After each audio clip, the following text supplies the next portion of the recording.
réunion de chantier le mardi. Vous allez le mardi sur le chantier, il y a des ouvriers de l'entreprise. Par contre, si vous y allez le mercredi, il y en a, ils ne sont plus là. Bon, c'est inventé un peu. Ou alors une autre solution, c'est-à-dire une entreprise a 4 semaines pour faire une tâche. Et il devrait y avoir 2 personnes pendant 4 semaines. La première semaine, il n'y a personne, la deuxième personne, la troisième semaine, on se fâche. Et la 4e semaine, il met 8 personnes et il fait tout en une semaine et il dit, vous voyez, je ne suis pas en retard. Sauf qu'il a évidemment mis la panique sur tous ceux qui devaient passer derrière lui au début de l'organisation. Donc voilà, j'ai effectivement, plutôt que d'expliquer ce qu'il faut faire, j'ai expliqué ce qu'il ne faut pas faire. Mais ça, il suffit d'avoir un peu de bon sens. Nous, à Vitazalia, on fait beaucoup de petites opérations. Ce qui veut dire qu'il y a tendance à dire les petites opérations, c'est simple. Donc, on ne s'organise pas et on verra sur le chantier. Et donc, ça, on en est victime. Et je pense que les entreprises qui nous répondent en sont victimes aussi. Parce que tout le monde perd du temps, les plannings ne sont pas optimisés et la qualité s'en ressent. Alors, j'ai parlé de l'état d'esprit. Je voudrais aussi, effectivement, parler en général, du respect du travail des uns par rapport aux autres.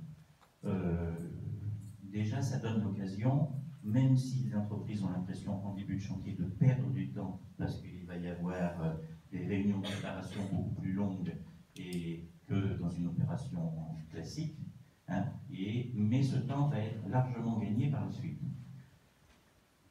En plus, quand il y a eu, moi j'ai assisté à certaines réunions où effectivement on mettait les petits post-it, chacun écoute quand même et voit comment l'autre réfléchit pour remplir son post-it et pour remettre son intervention de la semaine.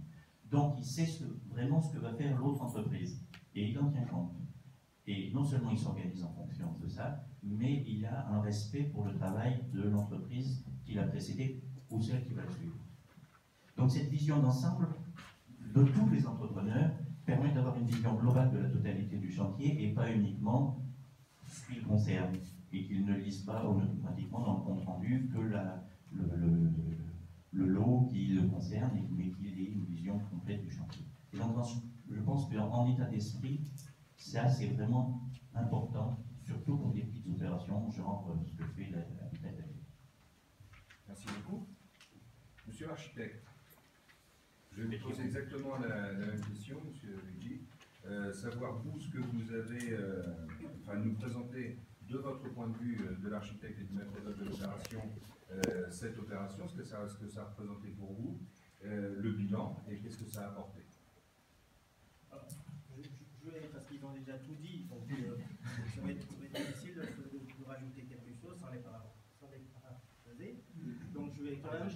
Voilà. Je n'ai pas parlé d'architecture, il faut parler d'architecture. Je vais dire simplement, je vais en sortir juste 2 points. 2 points qui m'intéressent plus que tout, c'est, le premier, c'est la démarche productivité, qui m'intéresse parce que de cela en ressort les outils comme le planning collaboratif, Et sur ça, il nous faut, alors là je parle au nom des autres maîtres d'œuvre maintenant, en direction des maîtres d'ouvrage, il nous faut des temps de préparation de chantier, des délais.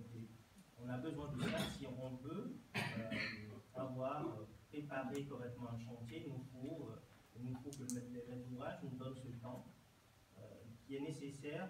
Souvent on pense que ça ne sert pas à grand chose, mais ce temps nous a servi à préparer, à monter le planning, à travailler avec les équipes, parce que les entreprises disent, enfin, nous donnent leur sujet au niveau, par exemple, de la qualité qu'ils attendent de leurs confrères pour pouvoir intervenir, et tout ça doit être pris en compte.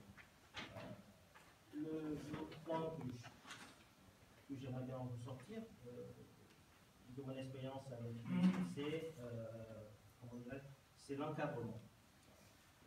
L'encadrement qui nous permet de réguler enfin, les tensions qu'on a souvent sur le chantier régulièrement, que ce soit avec les différentes les entreprises entre elles ou avec le main-d'œuvre. Donc